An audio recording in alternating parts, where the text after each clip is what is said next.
Hola a todos y bienvenidos a Biología de Tranquis. En el episodio pasado terminamos una serie sobre extremófilos, organismos que son muy diferentes a nosotros y viven en lugares que nos serían inhabitables. También hablamos un poco de cómo la diversidad de estos organismos podría ser importante para nosotros como fuente de herramientas bioquímicas, ya sea para procesos industriales o para cosas como biorremediación. La práctica de usar organismos vivos para ayudar a limpiar contaminantes. Algo que quizá nos ayude en el futuro a minimizar el impacto que tenemos en el mundo que nos rodea. Y en nuestra propia salud también. Todavía no hemos acabado con los extremófilos. Y apenas hemos empezado con la biotecnología. Pero por el momento vamos a volver a terreno un poco más familiar. Una oyente, en la ya arraigada tradición de pedir animalitos para el programa, me pidió que hablase de unas criaturas llamadas ctenóforos, con C antes de la T.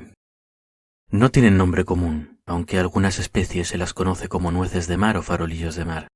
A veces se las llama también medusas peine, aunque no tienen nada que ver con las medusas más allá de un parecido superficial. Son animales muy interesantes, y al leer sobre ellos aprendí un par de cosas de las que me gustaría hablaros. El problema es que, como suele ocurrir, para contaros lo que aprendí primero tenemos que establecer un poco de contexto. Esto quiere decir que las estrellas del espectáculo tendrán que esperar al siguiente episodio. Pero no os preocupéis, porque tenemos unos teloneros extraordinarios. Para entender realmente bien por qué los ctenóforos son interesantes, tenemos que remontarnos a los orígenes de los animales y examinar algunos de los grupos que consideramos más representativos de cómo eran las primeras versiones de los organismos que con el tiempo acabaron dando lugar a primates pelados con la capacidad de hacer aterrizar robots en el planeta de al lado. Pero bueno, antes de nada es necesario dejar bien claro que los organismos que existen hoy en día llevan todos evolucionando al mismo tiempo. Ninguno se ha quedado congelado en el pasado lejano, y todos han ido cambiando y diversificándose. Pero algunos de ellos conservan organizaciones generales o características más parecidas a las de las primeras cosas que podemos considerar animales. Y hay organismos similares a ellos que aparecen temprano en el registro fósil. Así que la conclusión razonable es que observarlos a ellos nos da una mejor impresión de cómo eran estos primeros animales que observarnos a nosotros. Pero tenemos que tener cuidado, porque no podemos simplemente asumir que todas sus características son primitivas. Algunas serán innovaciones evolutivas, características nuevas desarrolladas con el tiempo. Simplemente serán distintas a las que desarrollamos nosotros. Pero bueno, hechas las aclaraciones, pasemos al primer paso que necesitamos para construir un animal. Una estructura multicelular. La multicelularidad puede parecer un paso muy grande, pero a lo largo de la evolución ha ocurrido varias veces. Las plantas, los animales, los hongos, las algas e incluso algunos tipos de bacteria han evolucionado de forma independiente para crear agregados de células con distintos grados de complejidad. Incluso hay varios estudios que han recreado la evolución de la multicelularidad en laboratorio. Otro día os cuento con más detalle. Pero aunque la multicelularidad no sea un paso muy improbable, sí es un paso importante. Y en algún punto de la evolución, una célula de vida libre tuvo que dar este paso para poder llegar a lo que somos ahora. El aspecto exacto de estas células pioneras se ha perdido en las profundidades del tiempo. Pero desde los inicios de la zoología siempre se ha sospechado que un grupo particular de organismos unicelulares son unos excelentes candidatos para ser nuestros parientes más cercanos y para darnos una idea de la pinta de nuestros ancestros. Estos organismos tienen dos características muy notables que les dan su nombre. La primera es un flagelo largo en uno de los extremos de la célula. Un flagelo, que viene de la palabra latina para látigo, es una extensión de la membrana larga, cilíndrica y flexible, como un látigo. Mantiene su forma gracias a una varilla interior de proteína que le da solidez y permite movimiento, como una especie de hueso celular con tendones incluidos. Este tipo de estructuras y sus primos pequeños llamados cilios se ven frecuentemente en todo tipo de células. Su función más común es ayudar al organismo a moverse. Un ejemplo muy conocido es el de los espermatozoides en animales, pero también pueden tener otros usos. Esto nos lleva a la segunda característica típica de estos organismos, una estructura con forma de embudo que rodea el flagelo y que le da a la célula un aspecto a medio camino entre un espermatozoide y un volante de bádminton.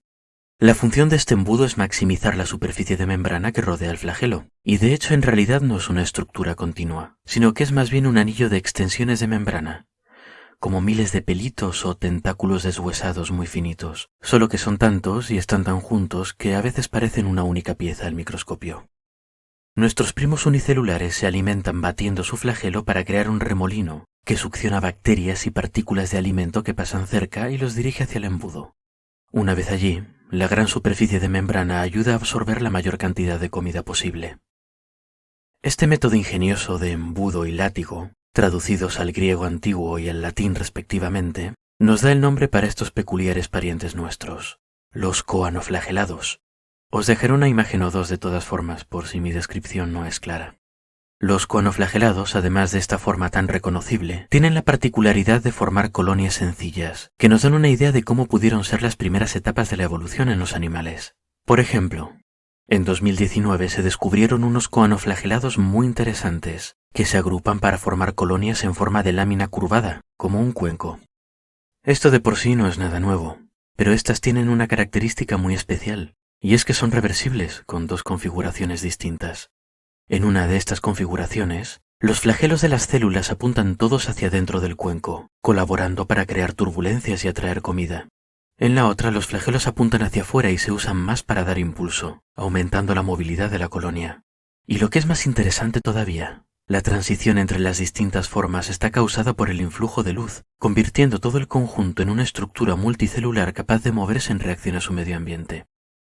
Estas impresiones de la colonia ocurren debido a que las células usan dos proteínas, llamadas actina y miosina, para abrir o cerrar sus embudos a la vez, tirando de sus vecinas o empujándolas. Cuando un número suficiente de células hacen esto al mismo tiempo, la lámina se dobla y la concavidad se invierte. Os dejaré unos vídeos en la descripción porque es muy bonito. Estos movimientos, sin embargo, no están causados por algún tipo de coordinación o comunicación entre células. Son el simple resultado de células individuales reaccionando de la misma forma al mismo estímulo. Esto le quita un poco de emoción al tema, porque la comunicación y coordinación entre células es algo que hace falta para que un organismo complejo funcione. Pero, sin embargo, esta organización simple es un principio. Es una pequeña ventana a cómo pudieron ser los primeros pasitos hacia los animales. Al fin y al cabo, si queréis ver otra colonia de células con núcleo moviéndose gracias a contracciones colectivas mediadas por actina y miosina, no tenéis más que abrir y cerrar vuestra mano un par de veces. Pero como decíamos, si queremos llegar al nivel de complejidad de nuestra mano, se hace necesario este segundo paso, que incluye la coordinación y comunicación entre células, y tuvo que darse en algún momento. Esto nos lleva a los teloneros de los ctenóforos, dos grupos de animales que en la visión clásica de la zoología se consideran los primeros en separarse de la línea que dio lugar al resto. El primer grupo de ellos son unos animales tan simples como poco estudiados llamados placozoos. Hasta la fecha solo se han descrito 3 especies de estos animales, y todas ellas comparten una forma de lámina finísima y perímetro irregular que cambia constantemente, como una especie de ameba pero con muchas células en vez de una sola. Os dejo una foto en la descripción, porque para estos bichos que son un poco raros ayudan mucho. La anatomía de estas criaturillas consiste en 3 capas de células, una superior o dorsal, una inferior o ventral, y una tercera que las separa ambas. Entre las células que forman estas capas se distinguen unos pocos tipos celulares, pero muy poquitos comparados con los que hay en animales un poco más complejos. Entre estos tipos podemos encontrar, por ejemplo, células aplanadas con función protectora, localizadas en la capa dorsal. En la capa ventral encontramos también 2 tipos principales. Por un lado, células con cilios, los primos pequeños de los flagelos, que baten para ayudar al animal a desplazarse. Por otro, células que segregan enzimas digestivas. Finalmente, en la capa de en medio hay células con fibras de actina y miosina, que ayudan al animal a moverse y cambiar de forma, un poco demasiado dispersas como para considerarse un sistema muscular propiamente dicho. Estos animales tampoco tienen sistema nervioso, y se coordinan mediante señales químicas lentas que se transmiten de célula a célula, sin tipos especializados que se encarguen de manejar la información. A los placozoos nunca se los ha observado en su entorno natural, pero se han capturado en aguas cerca de la orilla del mar en muchos lugares del mundo, y se han criado en acuarios para ver cómo se comportan. Son animales sencillos y con pocas ambiciones, que se mueven reptando por el sustrato. Cuando encuentran comida, normalmente bacterias o algas, se les ponen encima y sellan su perímetro contra el sustrato, atrapando la presa entre su cuerpo y el suelo. En esa cámara temporalmente sellada, segregan sus moléculas digestivas, descomponen a las pobres celulitas y las absorben. Si lo pensamos conceptualmente, no parece haber un salto tan grande entre las colonias de coanoflagelados de las que hablamos hace un momento y estos organismos tan simples, y por eso a los placozoos se los considera una buena representación de cómo podrían haber sido los primeros animales. Un poco mejor conocidos y más diversos son nuestros segundos teloneros de hoy, los poríferos o esponjas de mar, que hasta son protagonistas de sus propios programas de dibujos. Si quisiéramos hacer un modelo de una esponja de mar, una buena forma sería agarrar una botella de plástico y hacerle un montón de agujeros pequeños en las paredes. En su forma más sencilla posible, una esponja es un animal inmóvil con forma más o menos alargada, pegado al sustrato por la parte de abajo y con un hueco grande en la parte de arriba. Sus paredes, además, están perforadas por muchas aperturas pequeñitas. Las esponjas se alimentan filtrando el agua, y por eso su cuerpo está especializado en crear corrientes. El agua entra en el cuerpo de una esponja a través de estas aperturas pequeñitas de las paredes, y sale por la grande que hay arriba. Pero para saber cómo y por qué, tendremos que mirarlas un poquito más de cerca. Si cortásemos una esponja de arriba a abajo, veríamos que las paredes están compuestas de 3 capas principales. En la de en medio tenemos una sustancia gelatinosa que contiene pocas células y muy dispersas. Esta sustancia de por sí es lo suficientemente sólida como para dar soporte al animal, pero en muchas esponjas está reforzada con proteínas fibrosas o por espículas, pequeños huesecillos con forma de aguja. En el exterior de esta capa de soporte hay una capa de células aplanadas y bien organizadas que protegen a la esponja del exterior. Y finalmente, y aquí está lo más interesante, la capa que recubre el interior de la esponja está llena de unas células cuya forma quizá nos resulte un poco familiar. Su principal característica es un flagelo largo en uno de los extremos de la célula, rodeado de una estructura en forma de embudo. El batir de los flagelos de estas células es lo que crea la corriente de agua que entra por las aperturas pequeñas y sale por la grande. Y por el camino estas mismas células son las que la filtran y absorben toda la comida que pueden. El parecido superficial de estas células con los coanoflagelados que mencionábamos antes nos sugiere que existe un parentesco cercano entre ambos organismos y nos hace plantearnos que quizás sea una característica ancestral de las esponjas. Un recordatorio de cuando todos los animales éramos algo parecido a colonias de coanoflagelados especialmente complejas, usando el mismo sistema de batir flagelos para crear corrientes y filtrar el agua. Y esta impresión está reforzada por la simplicidad general de la organización de las esponjas. Aunque bueno, si fuera una esponja quizá me ofendería un poco con eso de la simplicidad. Lo cierto es que las esponjas llevan evolucionando el mismo tiempo que nosotros, y también se han diversificado y complicado a su manera. Lo que os describía antes es solo la forma básica. Hay esponjas grandes, con formas elaboradas o llenas de color, con paredes gruesas en las que hay subcámaras llenas de estas células flageladas por las que el agua pasa antes de llegar a la cámara principal. Otras han desarrollado delicados y maravillosos esqueletos de sílice, que las convierten en auténticas estatuas de cristal que crecen en las profundidades del mar, donde no hay nadie para verlas. Algunas esponjas hasta han evolucionado para enganchar animales pequeños con sus espículas y digerirlos lentamente, como una versión submarina de una planta carnívora. Os dejaré un vídeo muy bonito de las esponjas de cristal en la descripción, pero os recomiendo que busquéis también vosotros mismos imágenes de esponjas en internet, porque realmente hay muchos tipos y son muy bonitas. Pero en fin, pese a toda esta diversidad, sí que es verdad que las esponjas conservan unos principios de organización básicos más simples que otros animales. Además de las células flageladas y las de protección, tienen unos cuantos tipos celulares más, como células que combaten infecciones o que fabrican los componentes del esqueleto, o que son capaces de contraerse y se encargan de abrir y cerrar las aperturas. Pero no son muchos tipos celulares, muchos menos que los nuestros desde luego. Y esta organización, aunque incluye células especializadas, todavía es bastante informal.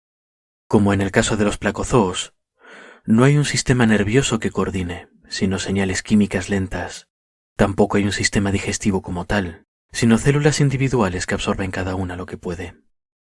De hecho, si cortamos una esponja en trozos pequeños, centrifugamos los trozos para separar las células unas de otras y ponemos la sopa de esponja resultante en un sitio tranquilo, no solo es que las células individuales no mueran, sino que además se van reencontrando y reagrupando para formar una o más esponjas nuevas. Como parte de este proceso, algunos tipos de célula pueden convertirse en otros según haga falta para que el conjunto funcione. Esta capacidad de regeneración tan enorme, además de ser un superpoder, nos indica que todavía no hay un grado de integración tan grande del organismo entero como en otros animales, una organización estricta y bien coordinada que permita la creación de estructuras y comportamientos más complejos, a cambio de que las distintas células sean mucho más dependientes las unas de las otras que en una esponja. Una vez damos este último paso de integración, ya nos encontramos en terreno un poco más familiar. Ya estamos hablando de los 3 grandes grupos de animales que nos quedan. Por un lado, los nidarios, de los que hablamos en el episodio 37. Por otro, los ctenóforos, las estrellas de nuestra función del episodio siguiente. Y por último nos quedan todos los animales llamados bilaterales, es decir, todos los demás, incluyendo perros, hormigas, pulpos, humanos, nematodos, piojos y asterizos de mar, que aunque ahora no son bilaterales, lo fueron hace mucho tiempo. Cuando llegamos a este nivel de organización, ya tenemos tejidos y órganos más especializados. Tenemos, por ejemplo, sistemas nerviosos que conectan y coordinan las distintas partes del cuerpo de forma rápida.